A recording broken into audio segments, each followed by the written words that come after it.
Bismillahirrahmanirrahim. Sallu ala Resulina Muhammed. Allahümme salli ala Salli ala şafiye kulübüna Muhammed. Allahümme salli ala seyyidina Muhammed. Ey noksanlara her türlüsüne uzak olan Allah'ım. Bizim bildiğimiz senin ilim dergahında ancak bir tamşı kadar. Çünkü sen küçük büyük, gizli açık, her şeyin bilgisi verdiğimiz. Ey noksanların her türlüsünden uzak olan Allah.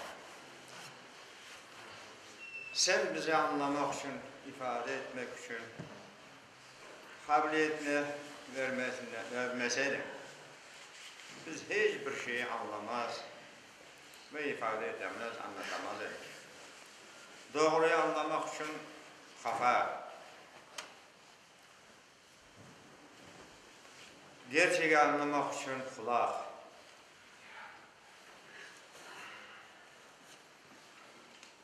gör dediklerini görmek için göz, mukaddes kelam ve peygamberin sözünü anlamak, işitmek için de, anlatmak için de dil verdin. Çünkü sen bahsedicilerin en cömertsin, en boğulusun. Ya Rabbi, gönlümüzü aç, dilimdeki doğruyu, doğrunu kes, vazifemi kolaylaştır, sözümü anlaştır, yaptığım vaaz ve nasihatı faydalandır. Çünkü hidayet eriştiren sensin. En büyük güç ancak sendedir. Bütün işlerimizi sana havale etmektedir. Çünkü sen kullarına yol gösteren Rabbin Alemin'sin. Saygılı cemaat, bugün İslam'da takva bir meseleye gireceğimiz. Takva demek ne demek? Yani hatta korkmak, sakınmak, Allah korkusundan, günahlardan kaçınmak, Allah'ın emir ve yasaklarına uymak da hepsine de dikkat etmek. Yani kaçınmakta da, Allah'ın emir yasaklarına uymakta dikkat etmek, Allah'ın himayesine, onun saklağına girmek, emrini tutup azabından saklanma manasına Kur'an'ı bir Kur'an'ı bir termin olarak yani bu. Ama takva sahibi olan kimselerge muttaki denir. Yani amel takva, Arapçada masdar memelidir. Mesela dakale dese bir adam kırdı, medhalinde kapı diyor, yani kırışıyor. Bu da takva, muttaki yani takva sahibi insanı var. Kur'an-ı Kerim'de takva üç dereceye koydu. Ve öyle ifade edilgendir, anlatılgandır. Birinci, ebedi olarak cehennemde kalmamak için iman edip şirkten saklanmaktır. Ayet-i kerimede buyurlar ki, o vakitte inkar etkenler kalplerine taassubunu yani azabını, cahile azabını yerleştirgen eller, Allah da elçilerine ve müminlerine sükunet ve işaretini endirir. Arapçasına yani اِزْجَعَلَ الَّذ۪ينَ كَفَرُوا ف۪ي قُلُوبِهِمْ حَمِيَّةً حَمِيَّةً الْجَاهِلِّيَةً فَاَنْزَلَ اللّٰهُ سَكَنَةً عَلَى رَسُولِهِ وَعَلَى الْمُؤْمِنِينَ وَالْأَلْزَمْهُمْ كَلِمَاتُ التَّقْوَى وَكَانُوا أَحَقَّ بِهَا وَأَهْلَهَا وَكَانَ اللّٰهُ بِكُلِّ شَيْءٍ عَلِيمًا. İşte o vakitte inkar etkenler, yani bu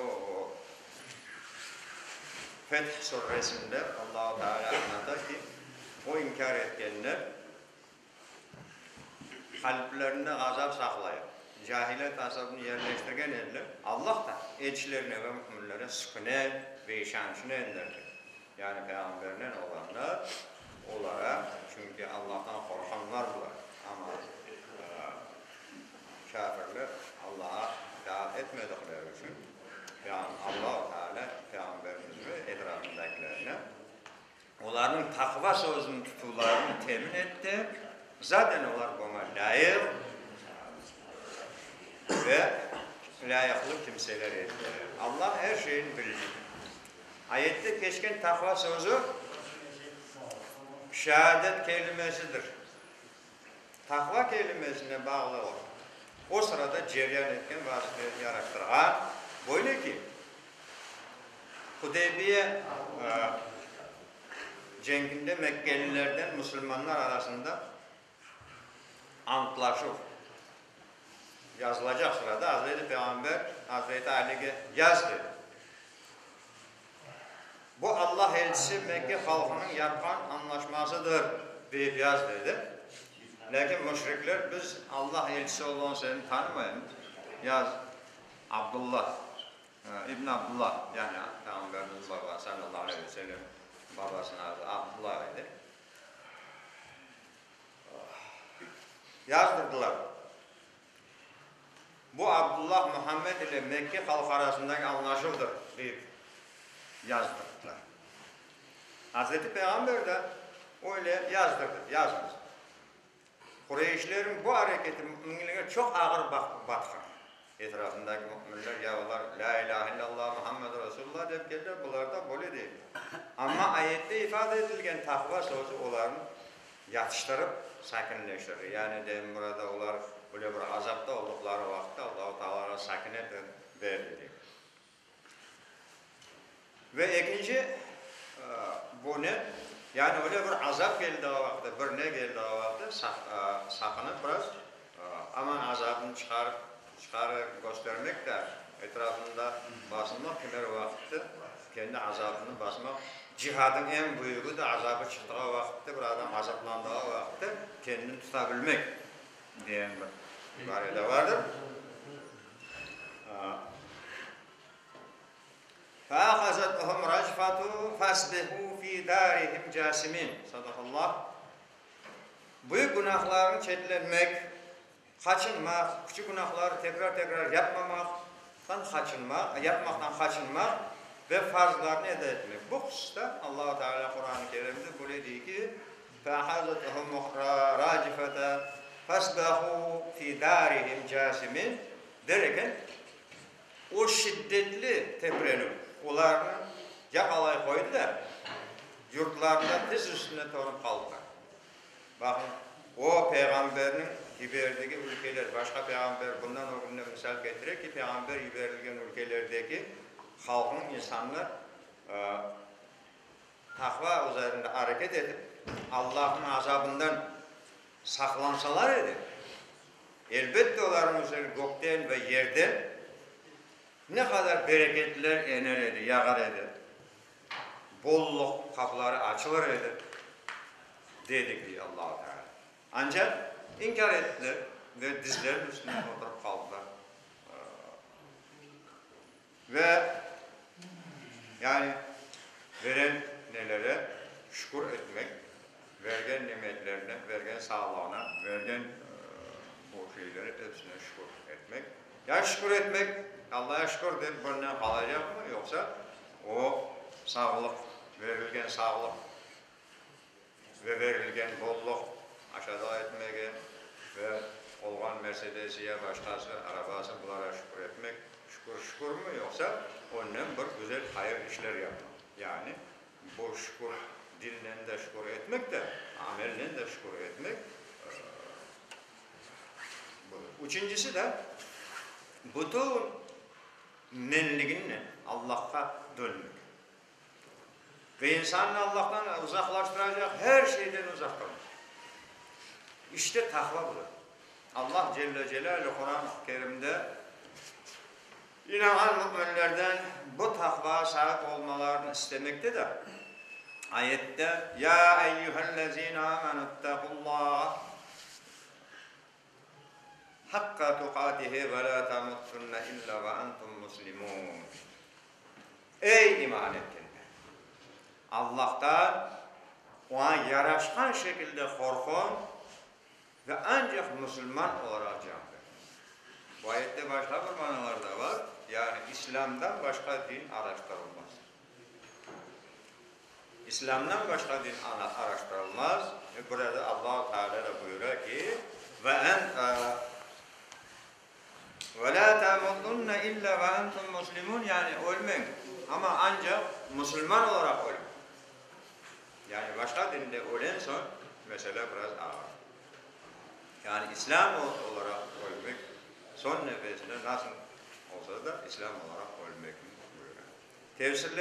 Tefsircilere göre Allah'tan ona yaraşan şekilde korkmakның manası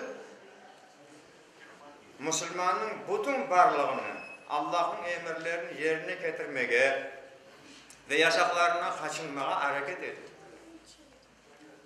Mesela Abdullah bin Mesud radıyallahu anh ayetinin bu kısmını böyle anlatır. Ona asi olmayıp, itaat etmek, nankör olmayıp, şükür etmek ve onu unutmadan hep hatırında tutmakta. Bu ayetin tefsiri olan başka bir ayette de şöyle buyururlar ki فَاتَّقُوا اللّٰهَ مَا اسْتَطَعْتُمْ وَاسْمَعُوا وَاَتِعُوا وَاَنْفِقُوا خَيْرًا لِأَنْفُسِكُمْ وَمَنْ يُوقَ شُحَّ نَفْسِهِ فَاُولَٰئِكَ هُمُ الْمُفْلِحُونَ. O halde gücünüz yettiğine kadar Allah'a isyandan kaçının, dinleyin, itaat edin. Öz iyiliğiniz için masraflan. Kim nefsinin saranlığından korçalansa, işte onlar kurtuluşa erişkenler. Bu Teala'nın suresi. Saygılı Müslümanlar. Bu üç dereceden birincisi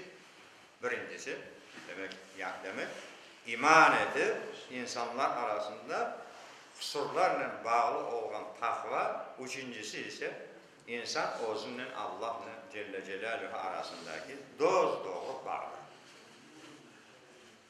Bundan ihsan denilir.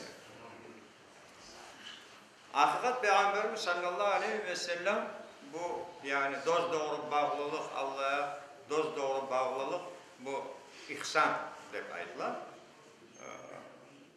Ve Peygamberimiz sallallahu aleyhi ve sellem ihsan hakkında bir sual vergende, ihsan ne deyip sual vergende cevapta dedi ki ihsan Allah'ın korgen gibi hareket etmeli. Sen onu görmeysin ama o seni görür diye cevap vergen. Bu da Bukhari ve Müslim ve Ebu Davud'un kitaplarında geçiyor. Peygamberimiz sallallahu aleyhi ve sellem takvanın mertebesini böyle anlatkandır. El-halal beyyinun vel-haram beyyinun ve beynehuma muteşebihatun la ta'lemuha kesirun minen nasi femen itteka el-musteşebihat istabru enne dinihi ve ardihi ve men vaka'a fi şuhubati ker'a yara havlel hamid يشكو أن يوفق إلا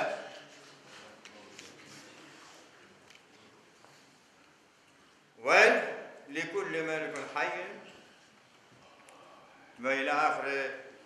Yani bu uzun bir hadiste Peygamberimiz bu takvayı anlatarak böyle dedi. Helal belli. Helallar ayrılır. Haram da bellidir. Lakin fakat bu ikisinin arasında şüpheli şeyler vardır. Bu sebepten şüpheli şeylerden kaçınan dinini ve rızını temiz tutandır.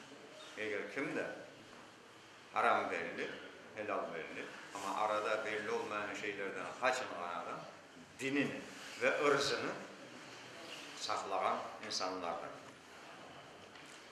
Şüphelerge düşken harama düşken olur. Şüpheli şeyge düşken adam harama düşken olur. Onun için şüpheli şeylerden kaçınmalı. Nasıl? Bir horukluk olan, yani horukluk Rusça'da ne deyilır?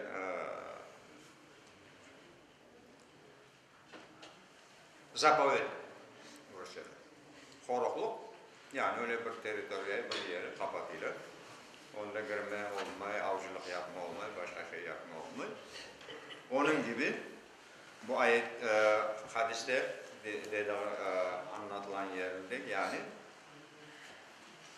xoruqluğun etrafında koyun otlatkan çobanın koyunları an xoruqluğa kirme ihtimali olğanı gibi olduysa yani bir adam öyle bir bahçe, öyle bir xoruqluq bir ne yer olsa, xorası olmasa, açık olsa demek orada koy baksa her defa ona çok mukayyet olmak gerek çünkü koy uğrar gider, kırar, aşar, bağı bozar, bahçeyi bozar, gülleri aşar böyle. İşte şüpheli şeylerden kaçınmak da harama düşme ihtiyacı kadar onun için o kadar mümkün. Yani şüpheli şeyleri de aynı o koylar o xoruqluğa kirip onu aşağıya dağıtıp bozup parçalayıp gittikleri gibi şüpheli şeylerden de saklanmasan o da öyle harama geçirmek mümkün insan. Aynı onun gibi değil Peygamberimiz. Haberiniz olsun ki her hükümdarın bir xoruqluğu var. Allah'ın xoruqluğu da haramlar. Yani Allah'ın da öyle bir yasak edilmiş bir şey, bir şey haram. Yani ona göre.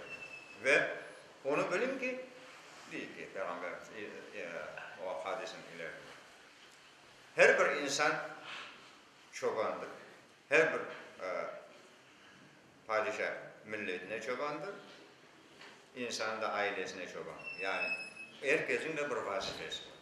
Mesela padişah millet için, memleket için olsa oblast, vilayet neyse bir vilayete ne olsa, rayon bir idareci rayona olsa aile başına evindeki ailenin içindeki balası, çağası kadını için xoruqlanır. Bu uzun hadiste bunu anlatır. Yani öyle nasıl öyle bir yerlerde öyle xoruqlar olduğu gibi Allah'ın xoruğu da haram. Harama sakın vermemek. Çok mukayyet olmak gerek. Yani o xoruqluğun yanına koyun bakan adam ne kadar göz kulak olup koyunlarında ne kadar mukayyet olğanı gibi biz de çünkü o padişahın bir xoruqluğu onda kasıp alaban iştiraf edecekler, bir şey edecekler yoksa belki kapayacaklar. Yani bunu misal etirip Peygamberimiz getirir ki yani Allah'ın haramına kirmek de mahşer gününde çok azaba, çok böyle tehlikelere alıp varacağı, haramlara kirmek, tehlikelere alıp varacağı o kadar emniyetini Peygamberimiz anlatır. Takva hakkında Kur'an-ı Kerim'de çok ayet-i kerimlerde geçir. Mesela birinde estağfirullah inne akramakum indallah tekakum. Yani hakikat Allah katında en değerli olğanınız ondan en çok korkanınızdır.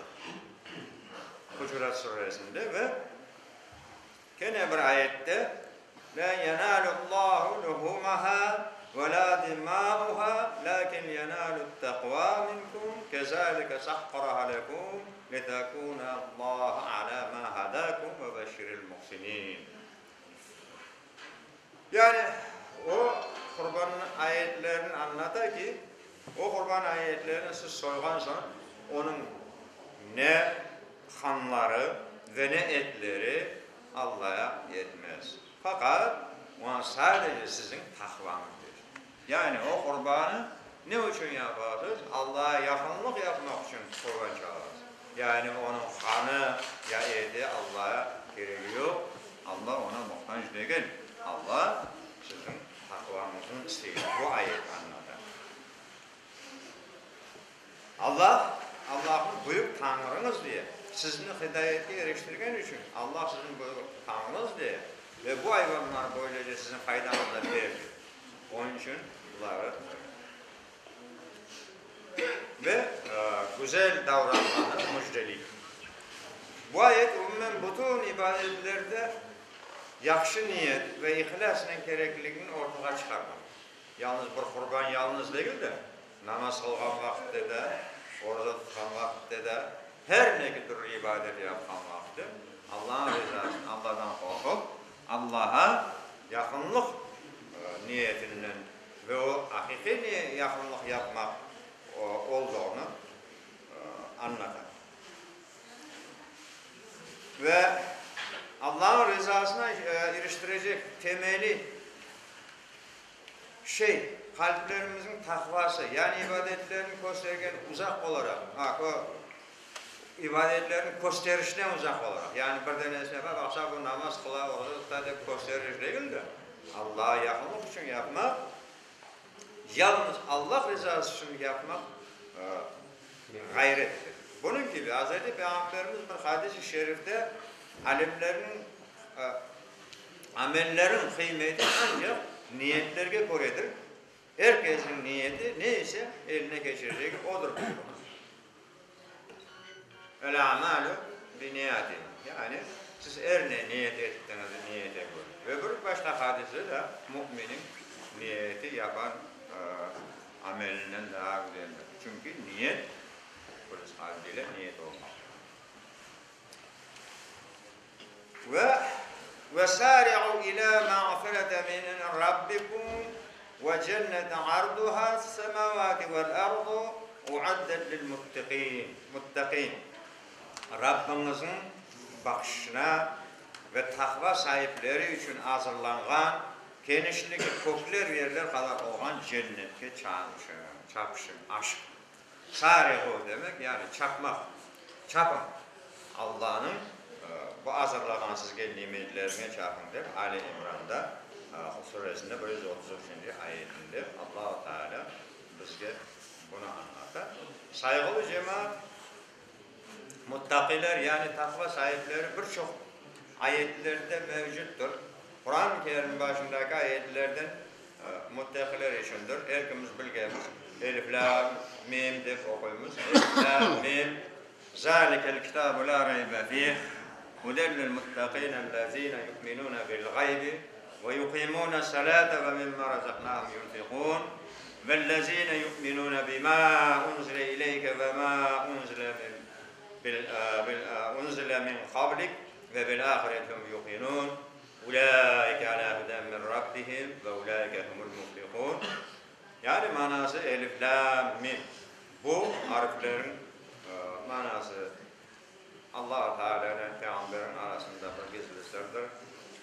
Ve Ali İmran birkaç ayet oyanında ayet-ül müteşabihat değil, bu gizli ayetlerdir. Bunları bize Hanefi mezhebindeki ehl-i sünnet neleri bunu açıklamayı, lakin böyle çeşit türlü, başka türlü manalar vermesin diye kime alimler elif, lam, mim yani ta Adem aleyhisselam, Lut aleyhisselam, ta Muhammed aleyhisselama gelinceye kadar o kitap yani Kur'an onda asla şüphe yok, şüphe yoktur. O muttakiler yani sakınganlar ve arınmakını isteyenler için bir yol göstericidir. Zalikel kitabı la raybe fih. Yani onlar gayba inanırlar, namaz kılarlar, yuqimus salate. Özlerine bergen mallarında Allah yolunda masraf ederler.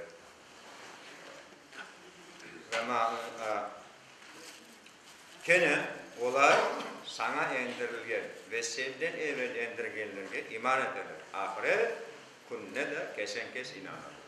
Yani Adem Aleyhisselam'dan Muhammed Aleyhisselam'a kadar bizim peygamberimiz, son peygamberimize gelen kadar ne kadar peygamber geldiyse hepsine inanırlar.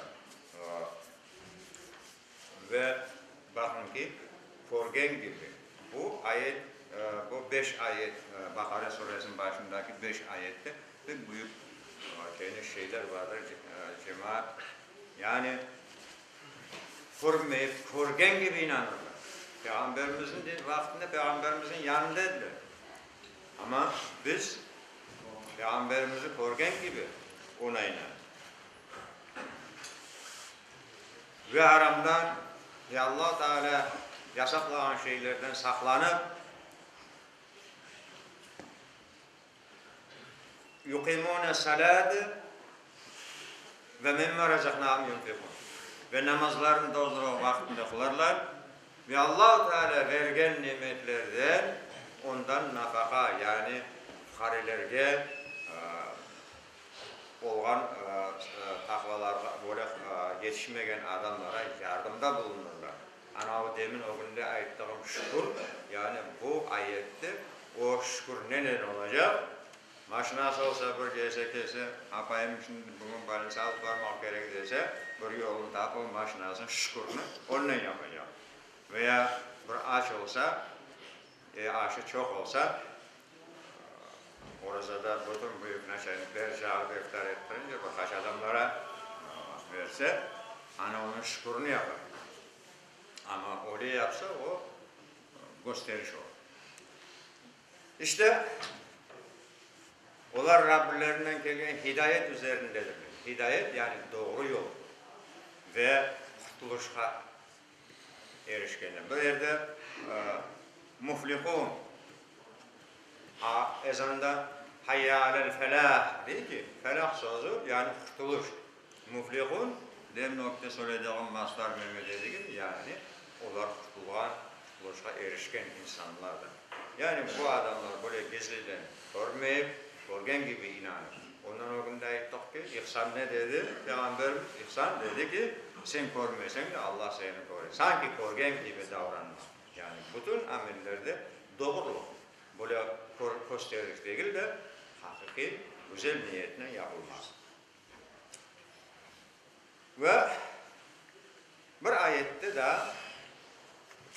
innel muttakine fi cennatin ve uyun ahizine ma atahum rabbukum innehum kanu qabla zalika muhsinin. Şüphesiz ki Allah'a isyandan saklananlar Rabbilerin onlara vergenini alarak cennetlerde ve çokraklar başında bulunacaklar. Yani o cennetlerde ya bu şeyleri yapan adamlar burada bir müjde. Şu adamlar ki innel hakikaten şu muttakiler, bu dünyada muttaki olup geçkenler, takva olup geçkenler fi cennetin uyun, yani cennetlerin aslında şarıl şarıl tatlı sular akan cennetlerde ve şu ma atahum rabbukum innehum kanu qabla zalika muhsinin. Yani bu Allah'ın vergen şeylerine şüphesiz isyandan saklanıp bu şeyleri yaptıkları için onlar bundan evvel dünyada güzel davranan edilir. Onun için bunlara bu cennetler verilecek. Takva meselesinde birçok ayet mevcut. ise de bir ayet daha anlatmak mümkün ki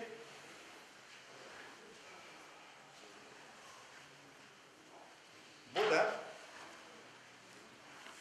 Allah ahiret gününün şerrinde onları muttakileri yani korumuştur. İnsan suresinin 11. ayetinde. Bu meselede de hadis-i şeriften bazıları da vardır. Bunlar böyle. Ya eyyühennâs ela inne rabbakum vahid ve inne abâkum vahid ela la fadlu li'arabiyyun alel acemi ve la li'acemi alel arabi ve la ahmaru alel asvad ve la asvadu alel ahmar illa bi takva. Yani Peygamberimiz veda hutbesinde dedi ki ey insanlar Rabbimiz birdir. Babanız birdir. Yani her insan Adem Ata'nın zürriyeti. Adem Ata'dan geldi dünya üzerine. Onun için babanız birdir degeni. Adem Ata'nın evlatlarısız. Ve Adem de topraktandır. Allah katında en üstün olanlarınız takvası en çok olanlardır. Arapların Arap olmağı narın üstündeki üstünlüğü yoktur. Ve başkanın Arap üstünde üstünlüğü yoktur. Üstünlüğü ancak takvadır. İşte bir adam bu keklik hayvanlar böyle kafeslere koyuyorlar. Bunu müftülere kitap sorayım. Böyle bir ibare de vardır ki Muftiler fetva verse bile kalbine ettabak, eğer kalbin kabul etmese yapın. Bu insan değil ki, bu Allah-u Teala yaratan bu kuşun kafesin şey tutması el almadı. Muftiler fetva veriyor ki, yani Allah-u Teala hayvanları da bizim için yarattı. İsterse kafese koy, isterse etini aşamaya el alır, yapmam. Ama o insan onlar fetva verdi, o takdir eder. Yok, ben bunu kafese layık görmeyeyim. Yani bu takva. Bir hadiste de la farqa beynel arabi vel acemi illa bil takva. Yani Arap'ın Arap olmağından hiçbir üstünlüğü yoktur. Üstünlük ancak takvadır.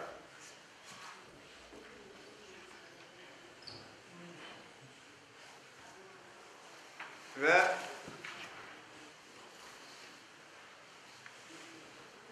yani burada ne teni Allah'ın karşısında Allah yarattı bizi ve onun karşısında bizim ne tenimiz fark eder, ne dülberliğimiz fark eder, ne büyüklüğümüz ne küçüklüğümüz bir fark etmez.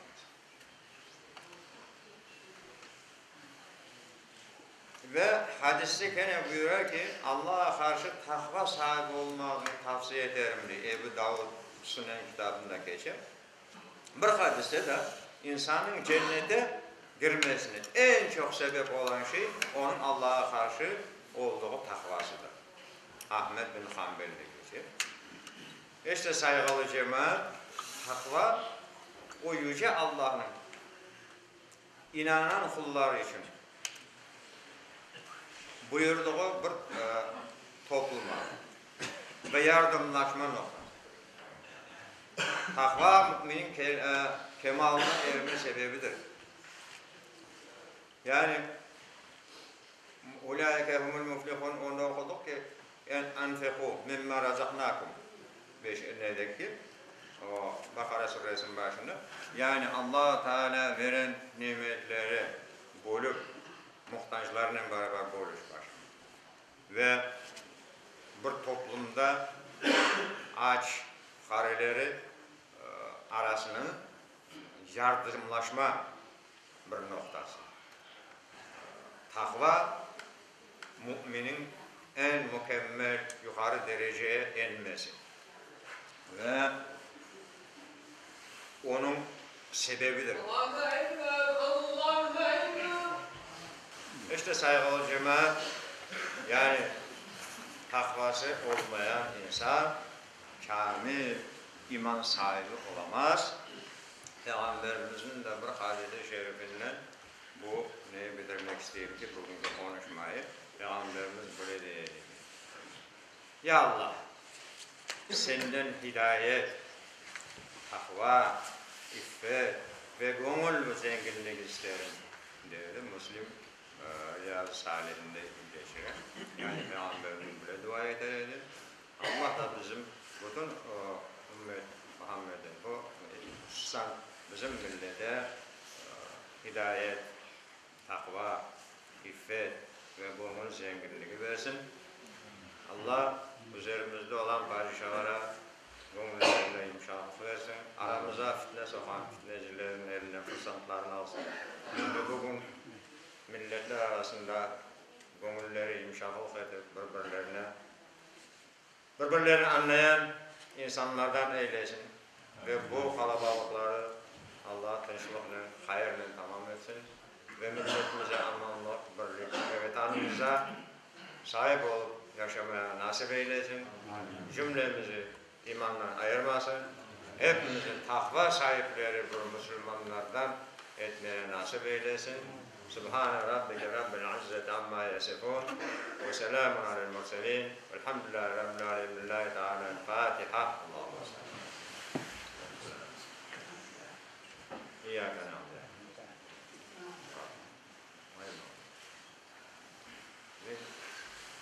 Allahümme salli ala seyyidina Muhammed ve ala seyyidina Muhammed.